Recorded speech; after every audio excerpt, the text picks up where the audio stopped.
নমস্কার বন্ধুরা, লিপির রান্নাঘরে আপনাদের সবাইকে স্বাগত। আমি আজকে হাজির হয়েছি ব্রেকফাস্ট নিয়ে। ঘরে থাকা সামান্য উপকরণ দিয়ে কিভাবে আমি 10 মিনিটে এই সুন্দর ব্রেকফাস্টটি করে থাকি সেটাই আজকে আপনাদের সঙ্গে শেয়ার করব। ছোট থেকে বড় সবার স্কুল, কলেজ, টিফিনের জন্য দিয়ে দিতে পারেন এই ধরনের প্যানকেক। তাহলে চলুন দেখে নেওয়া যাক আমি কিভাবে এই প্যানকেক তৈরি করে থাকি 10 মিনিটে। অনুরোধ রইল ভিডিওটি পুরো দেখার। এখনও যারা আমার চ্যানেলটি সাবস্ক্রাইব করেননি, অনুরোধ করব চ্যানেলটি সাবস্ক্রাইব করার। এখানে নিয়ে নিয়েছি আমি একটি পেঁয়াজ, সামান্য আদা আর 4টে কাঁচা লঙ্কা। আপনারা লঙ্কা নাও দিতে পারেন, আপনার বাচ্চারা যদি ঝাল না খায় সেক্ষেত্রে একটু গোলমরিচ ব্যবহার করতে পারেন। দেখুন বন্ধুরা, আমি পেঁয়াজ কুচি করে নিচ্ছি, লঙ্কা কুচি করে নিয়েছি, আদাটাকেও আমি কুচি করে নেব। অন্যদিকে নিয়ে নিয়েছি আমি একটি বোল আর একটি কাপ। কাপের সাহায্যে আমি মাপটা দেখাবো। নিয়ে নেব 2 কাপ ময়দা, 1 কাপ আটা। এই মাপটা কিন্তু ঠিক রাখবেন আপনারা। আর লাগবে 3টে ডিম। আপনারা কিন্তু গোলাটা জলের বদলে দুধও ব্যবহার করতে পারেন। আমি কিন্তু জল ব্যবহার করেছি। দিয়ে দেব স্বাদমতো লবণ, স্বাদমতো মিষ্টি। খুব ভালো করে এবার আমি এটাকে ফেটিয়ে নেব। আপনারা কিন্তু হাত দিয়েও ফেটাতে পারেন। দেখুন বন্ধুরা, যেভাবে আমরা গোলা রুটি করে থাকি গোলাটা কিন্তু সেরকমই তৈরি হবে, মানে ব্যাটারটা। আমার কিন্তু ব্যাটারটা রেডি।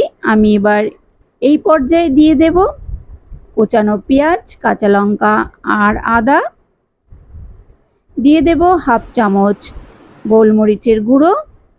ডিমে একটা আষ্টে গন্ধ থাকে, সেই গন্ধটা কেটে যাবে এই গোলমরিচের গুঁড়ো দেওয়াতে। খুব ভালো করে আবারও ফেটিয়ে নেব আমি। অন্যদিকে গ্যাসে আমি ফ্রাই প্যান বসিয়ে দিয়েছি। দেখুন বন্ধুরা, আমি আরেকটু জল দিয়ে ব্যাটারটা এইভাবে পাতলা করে নিয়েছি। দিয়ে দেব একটু বাটার। আপনারা কিন্তু সাদা তেলও ব্যবহার করতে পারেন। এবার আমি একটি হাতার সাহায্যে এইভাবে দিয়ে দিচ্ছি, যেভাবে আমরা ডিমের অমলেট করে থাকি। দেখুন বন্ধুরা, মিডিয়াম ফ্লেমে এক সাইডটা হয়ে গেলে আমি আরেকটা সাইড উল্টে দেব।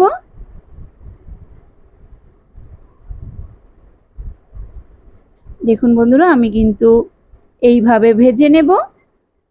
ভীষণই টেস্টফুল খেতে। অবশ্যই বাড়িতে একবার হলেও ট্রাই করবেন এই ধরনের প্যানকেক। দেখুন বন্ধুরা, আমার কিন্তু হয়ে গেছে প্যানকেক। এবার আমি নামিয়ে নেব।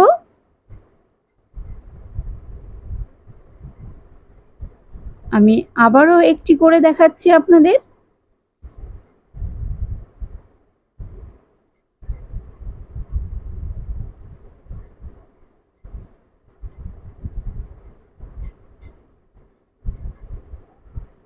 একইভাবে কিন্তু আমি সব প্যানকেকগুলো এইভাবে করে নেব। দেখুন বন্ধুরা, আমার কিন্তু রেডি। আমার সব প্যানকেকগুলো রেডি। এবার আমি একটি প্লেটে সাজিয়ে নিয়েছি আর সসের সঙ্গে পরিবেশন করব। আপনার বাচ্চারা ভীষণই খুশি হবে এই ধরনের টিফিন পেলে। অসাধারণ খেতে। অবশ্যই বাড়িতে ট্রাই করবেন এই ধরনের প্যানকেক। আমার রেসিপিটা যদি আপনাদের কাছে ভালো লেগে থাকে অবশ্যই কমেন্ট করে জানাবেন, একটা লাইক করে দেবেন। আমার চ্যানেলে নতুন বন্ধু হয়ে থাকলে, ফেসবুকে দেখে থাকলে পেজটি ফলো, লাইক, শেয়ার, কমেন্ট করে দেবেন। আর ইউটিউবের বন্ধু হয়ে থাকলে অবশ্যই সাবস্ক্রাইব করে দেবেন। ভালো থাকবেন। আবারও দেখা হবে পরের আরেক